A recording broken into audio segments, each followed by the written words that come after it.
Welcome to this Economics Roundtable hosted by Asia Pacific Economics regarding the escalating energy markets shock and broader macroeconomic impact of the ongoing war in the Middle East. My name is David Austin, and I will be discussing the economic shockwaves with Rajiv Biswas, CEO of Asia Pacific Economics. Now, Rajiv, this Middle East war has engulfed more and more nations in the region, with missile and drone strikes from Iran hitting many GCC nations, including the UAE, Qatar, Bahrain, and Saudi Arabia. Drones and missiles have even been fired at a UK Royal Air Force base in Cyprus in the European Union, and Iran has shut the Strait of Hormuz. How has this impacted world oil and LNG markets, and what is the outlook as this war continues? Thanks, David. We've seen a very severe disruption of oil and gas markets due to the closure of the Strait of Hormuz. The number of vessels going through the Strait of Hormuz has dropped dramatically since the outbreak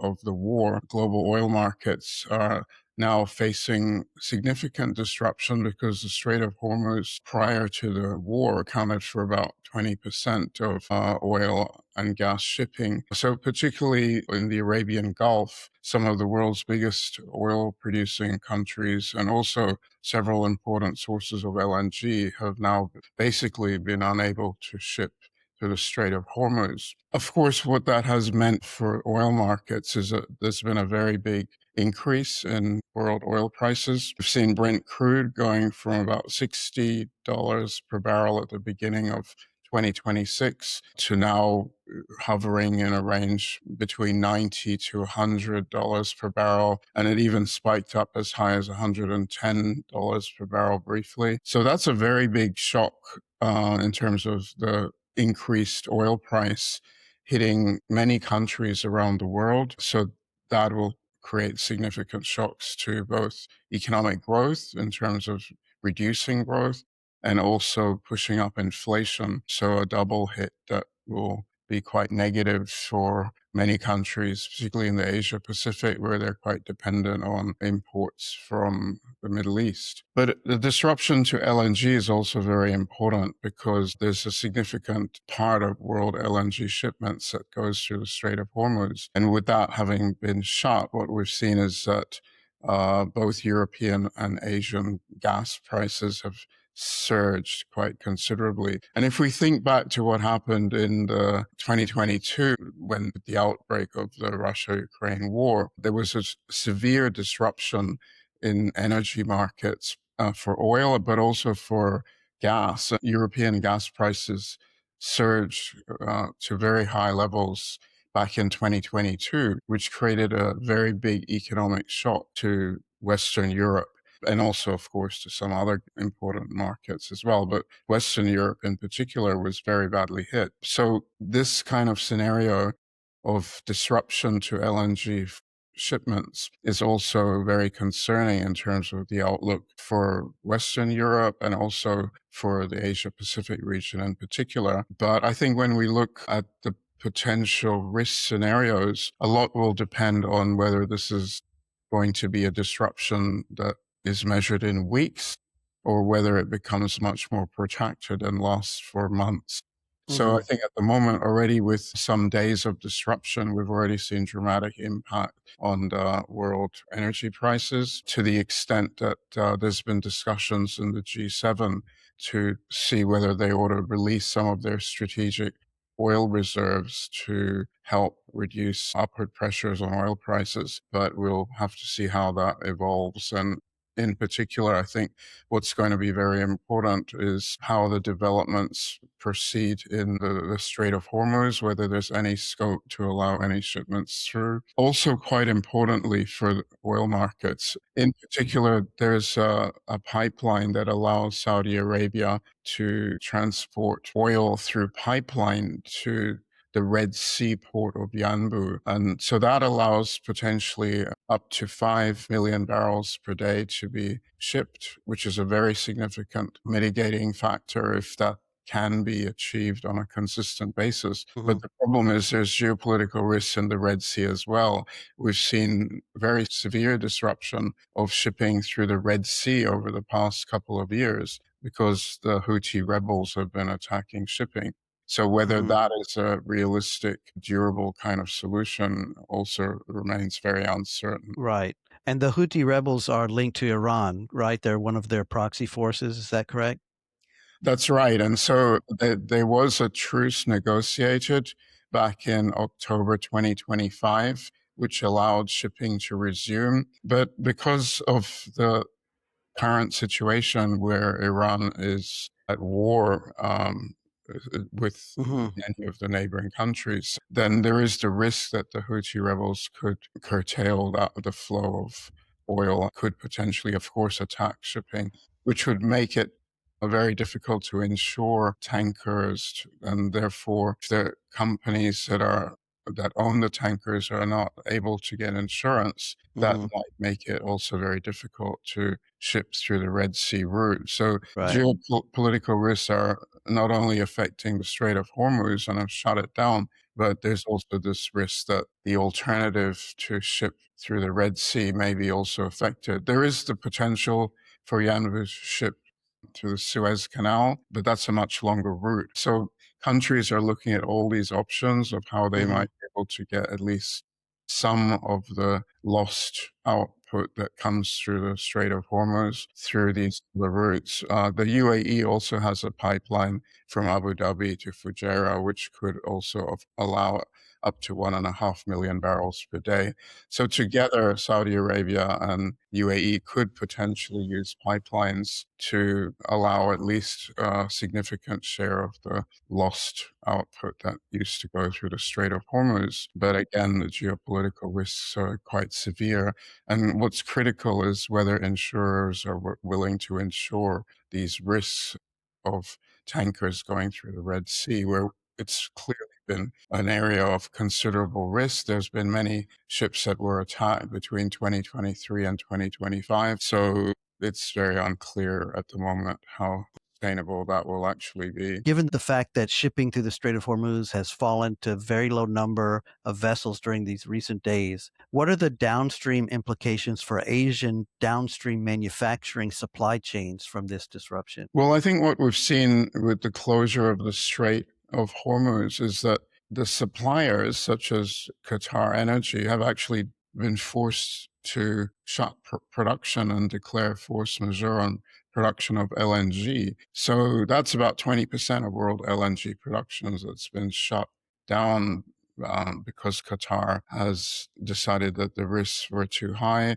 There had been strikes from Iran drones and missiles on Qatar. So that, of course, increased the operational risks of keeping their LNG production ongoing. And of course, there's also no shipping capacity to load the LNG. So all of these things resulted in them shutting their LNG production. And now what we've also seen is that Bahrain and Kuwait have shut some of their oil production as well for similar reasons. So we're seeing these force majeure declarations by a number of key oil exporting countries in the Gulf. So all of this means that the downstream supply of oil and LNG to countries in the Asia Pacific region is now, of course, significantly reduced. Many countries did get a large share of their oil and LNG supplies through the Strait of Hormuz. So downstream producers such as petrochemicals companies are also now starting to declare force majeure. So we've seen in Singapore and also in Indonesia that some petrochemicals downstream firms have declared force majeure. I should also highlight that there's a risk to global agriculture as well, because a lot of global urea and sulfur flows do go through the Gulf. And Hmm. so, again, that could potentially become a negative hit for global agricultural production if fertilizer supplies are affected. And I think this will only increase in the coming days if the Strait of Hormuz remains closed. The longer it remains closed, I think the more significant these disruptions will be as companies struggle to find sufficient feedstock for their operations. The downstream implications are even more severe because a lot of the products from the petrochemicals companies are then Hmm. going into the Asian manufacturing supply chains for a huge spectrum of manufactured products. that require various products or petrochemicals. If this disruption continues for over a month, then I think we're going to see quite significant implications for industrial production. Of course, many of these countries have diversified supply, so they are not only getting their oil and LNG from the Middle East, they're also getting supplies from other sources such as the US, Australia, and there are also suppliers of gas in ASEAN region as well. Malaysia, Brunei, Indonesia do produce energy supplies that go into the region. But basically, it's the scale of the supply. If it's reduced significantly, it means that some of those operations might have to actually reduce production, which then affects industrial production of the various products that are not able to get their petrochemical feedstocks and products. So it is a very concerning situation purely in terms of the supply disruptions. And then, of course, on top of all that, you also have this very big impact on the actual price, which is also a very big negative shock for a lot of Asian countries. How resilient are Asia Pacific nations to this energy supply shock? And are some countries vulnerable to fuel shortages in coming weeks if the Strait of Hormuz is not reopened soon? Yes, that's now become a critical question as the disruptions have continued for more and more days. It now becomes a key risk for many Asia Pacific countries that are highly dependent on imports of oil and LNG through the Strait of Hormuz in terms of when will their supplies start to dwindle. Of course, many of these countries are not only getting their supplies of oil and gas through the Strait of Hormuz, most countries have diversified supplies. So not all of their supplies will be disrupted, but a significant share of supplies will be disrupted for quite a few Asian countries. And therefore, the key issue is how much strategic reserves do they have in terms of the days of emergency reserves they keep in their stockpile in the event that you do get these sort of extreme geopolitical events and disruptions. And I would say that Northeast Asia is particularly well positioned in terms of their strategic oil reserves. China, Japan, and South Korea carry over 200 days of cover. So that's quite a long period of time where they're positioned for this kind of dramatic shock in oil markets. And when we look at ASEAN, a number of the ASEAN countries also have significant oil reserves. In some countries, 60 days or so of cover. So and that also provides quite a buffer. I think South Asia in some countries is a concern, partly because some of their petrol reserves are not very significant, but also because some of those countries do get a lot of their petrol supplies through the Strait of Hormuz normally. So they're more vulnerable to this disruption than countries with more diverse supply. And surprisingly, actually, Australia is one of the most vulnerable countries in the Asia Pacific because Really? their reported stockpiles are far below what is normally held by developed countries. They're reported to be carrying only 30 days of reserves of petroleum. And that, of course, poses very significant risks. There's reports that in some more rural parts of Australia, petrol stations are already running dry because people are stockpiling, particularly rural people are very dependent on road transport and for their farms. So they've been trying to build their own personal stocks, and therefore that part of the country has reportedly been facing some issues in some areas. So I think surprisingly, Australia is one of the more vulnerable countries. And another area of vulnerability for Australia is they don't have refining capacity to cover all of their requirements. So they're quite dependent on imported refined petroleum. And that means that, countries like Singapore, Malaysia, and other Asian countries are actually very important as sources of supply. But if those countries are also facing disruptions, there is that question about whether Australia would actually be able to secure enough shipments of refined products. So there's some real big questions being asked about how did Australia end up in this situation? Some other countries in the Asia Pacific are also vulnerable. Sri Lanka's reserves are relatively low, also probably about a month's cover. And I think for Pakistan, a key concern is that so much of their supply of oil does come through the Strait of Hormuz. Another important area of vulnerability is LNG supplies because many Asia Pacific countries do import significant LNG from the Middle East. So, in particular, I think South Asia has quite a lot of vulnerability to the disruption of LNG flows from Qatar that we've already seen announced. And India is particularly significant importer of LNG through the Strait of Hormuz. So for them, they will be obviously trying to get additional supplies from elsewhere, from the US, potentially, perhaps some spot cargoes from Australia. But there is, of course, a global scramble to secure LNG supplies. So it's a difficult environment in which to get additional supplies. And Hmm. some of the other South Asian countries, Pakistan, Bangladesh, are also quite reliant on imported LNG through the Strait of Hormuz. So that has potential significant implications for their electricity supply if they run low in terms of supply of LNG, how they're going to maintain their electricity generation. Well, let me ask you, just in that scenario that you're describing, if the Strait of Hormuz remains closed or has very low shipments passing through it for a period of months, what will the economic impact be on the world economy in that instance? This was always the extreme risk scenario that analysts and military planners used to look at for decades. What will happen if the Strait of Hormuz is shut down, particularly in a war? And that's now what we're seeing, although as yet we haven't seen ships being sunk that would prevent shipping or mining of the strait. That hasn't happened yet. But nevertheless, it is closed for all intents and purposes. If that becomes a protracted scenario where shipments are not able to go through the Strait of Hormuz for months rather than weeks, that becomes a very severe hit to the world economy.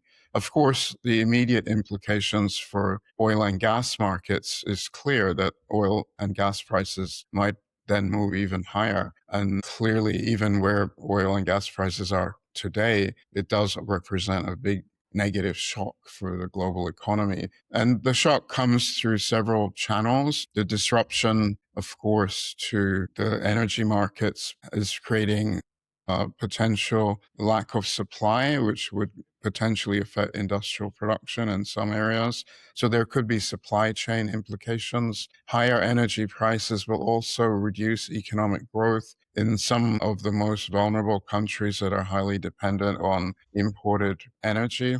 And the Asia Pacific region in particular has many countries that are quite vulnerable. In South Asia, and also some of the ASEAN countries would particularly be hit if we see energy prices, oil and gas prices, continuing to be so much higher than they were at the beginning of the year. But the inflation consequences are also very important because higher fuel prices translate into higher consumer price inflation if this continues for months rather than weeks. And then as the CPI inflation index starts to rise, then central banks would have to consider whether they need to actually then start tightening monetary policy. And then if we do see central banks in the Asia Pacific and also other parts of the world starting to lift interest rates, that will also act as a constraint on global growth. Mhm. So what we've already seen is oil prices are up by at least $30 per barrel and potentially could go even higher. So that's quite a big dent in global growth already if it continues for months. And then if we then see the hit through central banks tightening monetary policy, that would, of course, be an even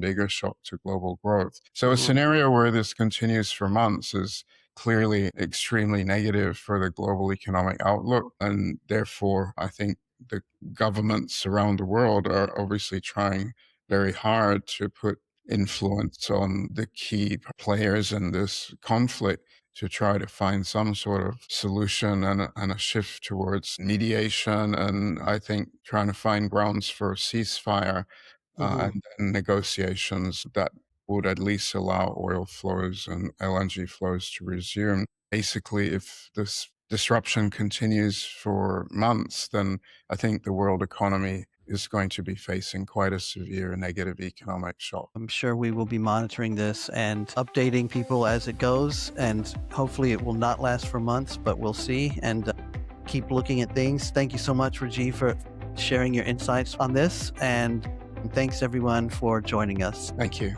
Asia Pacific Economics is an economic research and advisory firm providing world-class geopolitical, macroeconomic, and country risk analysis to businesses, governments, and international organizations. With a team of globally recognized experts, Asia Pacific Economics delivers actionable intelligence, evidence-based forecasts, and bespoke advisory solutions, empowering clients to navigate complexity and seize opportunities in the Asia Pacific region and worldwide. Find out more at asiapacificeconomics.com or email info@asiapacificeconomics.com.